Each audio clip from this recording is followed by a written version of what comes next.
Hey, what is going on, everybody? It is your boy Primitive AK here, back with another video for you guys today. This time we are here with Battlefield 6. The open beta is upon us here. In the next 2 days, you guys will have full access to be able to play this game, depending on when you're watching this. If you're watching this when the beta is already out, hope you guys are enjoying it. If you're watching this before it comes out, make sure you guys get the beta preloaded. I do have a code that I will be giving away on stream here when the beta launches, so make sure you guys stay tuned for that. Be sure to follow my Twitter. Socials are inside the description of this video.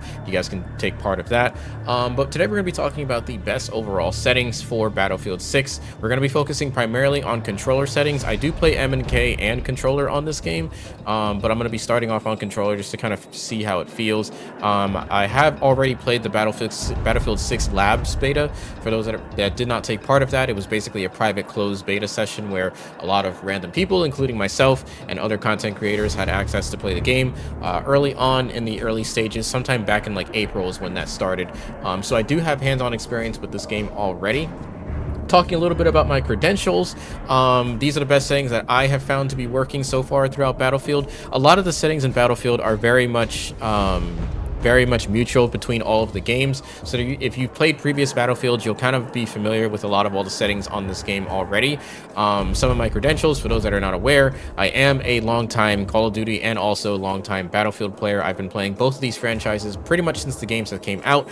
I also have had the #1 status for both score per minute and KD in Battlefield 4 for quite some time. I held that for the United States for quite some time, so I do play for leaderboards sometimes. I'm probably not going to be playing for leaderboards. I think I'm just going to be playing for like clips and highlights and all that stuff, just because leaderboard grinding can be quite stressful. But without further ado, I want to get straight into it. So for PC, we're going to be talking primarily about PC settings for like graphics and whatnot, but in terms of gameplay mechanics, we're going to be focusing on controller as well. So let's start with the overall gameplay settings tab first. I'm not going to focus on accessibility because there really isn't too much here that you need to worry about. Let's talk about gameplay first. So all these settings you want to have pretty much on default. I wouldn't change any of these. Sensitivity, infantry aim sensitivity, this is pretty freaking important. So depending on whatever your preference is, I would recommend you just kind of play around with this. I usually leave this at about 32. Like I said, you're gonna have to play around with this a lot to figure out what works best for you. And like I said, this is your aim sensitivity, not your overall turn sensitivity, so just bear that in mind. From when I was playing the beta, I kind of had this at around like 32. You could boost this. I wouldn't go any higher than like 60 here. You can do that, but I like to have fine-tuning on my aim, so that's why I have this down to 32. But when the game comes out, assuming nothing has changed, I'll probably play around with this a little bit more. But ideally, if you have trouble aiming, the lower the better. That's usually what you want to shoot for here. Infantry mouse aim sensitivity, like I said, I play M&K, so I leave this at 20. That's usually what I keep it at. Double tap forward sprint, I would leave this off. For those that are not aware of what this is kind of like tac sprint, but what it does is that you have to double tap the controller to be able to sprint it rather than just moving forward. So I would recommend just leaving that off. Crouch toggle to sprint, leave this on default. Vault over sprint, leave this all on. Mount breakout, I will leave it on instant. Interact reload, prioritize reload. If you want, there is what's known as a contextual tap. For those that play Call of Duty, you guys know contextual tap. You do have that setting in here, but personally, I just leave this on prioritize reload since there's really no difference here. Demolition charge, leave that on. Vehicle aim sensitivities, I'm not big on vehicles like I used to. I used to use vehicles a lot when I played this game. In Battlefield 4, I used to be a big tanker, but I don't really play tanks that much. But ideally, I just kind of leave these on default, and I usually haven't had any issues since. The rest of these settings leave on default as well. Aim assist, leave all of this on unless you just want to be a demon. Unless you're just a demon at the game and you don't need aim assist. All right, you know, screw everybody that's telling you, oh, you're cheesy for using aim assist. All right, fuck those people. All right, honestly, fuck those people. It's your game. Play it how the fuck you want. Aim assist is in the game for a reason, so use it. Leave this all on 100. Controller settings, I have all of these set to default. There are different presets that you can use. But personally, I would just leave this all on default. I have a 4-pedal scuff controller for those that are curious. So things like crouching, where it's set to like the circle button, are not hard of access for me because I have 4 paddles, so I'm able to access these 4 buttons in the back of my controller. That's why I have this on default. However, if you don't have If you don't have that, I would recommend changing this to tactical. I believe it's yeah, it's actually alternate. So if you don't have a scuff controller, you don't have a controller with paddles on the back of it, I recommend changing your button layout to alternate, so that way you'll be able to access some of the other buttons a lot easier. Moving on to that, M and K, like I said, I have this set to 20. I don't really change any of these. I kind of just left this all on default. You can change your keybinds to whatever you want them to be, but however, I actually keep my keybinds completely default. There may be one or two things that I change, like the med kits and whatnot. I'll probably change that a little bit to something like X or maybe even Z, or maybe even something on my mouse. I may do something like that. And then swapping weapons, I'll usually set to my mouse buttons as well. But personally, I don't really change much of these at all. But just whatever you're used to it, just change to whatever you think is going to help you out most. So I can't really tell you what's the best. I can only recommend that you just use whatever you feel is best here. Menu narration, you don't need it unless you're hard of hearing. Subtitles, I actually like to have these on only because there's information that can be displayed throughout multiplayer that I may not necessarily hear because I'm locked in. So typically I'll tend to put this the subtitles on so I can keep track of what's going on. So like if they say there's an enemy cruise missile coming in, granted there's no cruise missiles in this game as far as I know, it's nice to be able to have that information on screen so that way I don't miss it. Master volume, I have this set to default just because I have a mix amp where I can control the audio separately, so that's why I can change that. Color presets, I laid this on default. Color profile is default as well. Brightness, you may want to turn this up a bit. I would even go as far as turning this up to like 80, just because there are some dark corner camping McDougals on this game, and it can be a little bit weird, especially if you're on an IPS monitor. I do play on a 4K monitor, so some of those dark corners can get pretty freaking dark. So I do recommend turning this up if you have a pretty advanced monitor where things can appear a bit darker than usual. Camera effects set to default. I don't really change that. Controller vibration, make sure you have that off. Vibration intensity, obviously this isn't going to matter if you have vibration off, so don't worry about that. Tutorials, I have all these on. I like having tutorials on despite being a Battlefield veteran. I do like to have all these things pretty much on, so I recommend that. Moving on to PC graphics settings, performance preset, I have it set to balance. I haven't actually changed much of these, so I would recommend just kind of keeping this as is. Camera settings, field of view, you definitely want to change this. I believe by default it's at 90. I am unsure if console can change their FOV. I'm assuming they can. I haven't actually investigated it on console because I've been playing this beta primarily on PC. But for field of view, I recommend you put at 105 or 110. I don't recommend going any higher than that because things start to get a little bit weird. Vehicle third-person point of view, keep this on 80. And then weapon field of view, keep this on wide.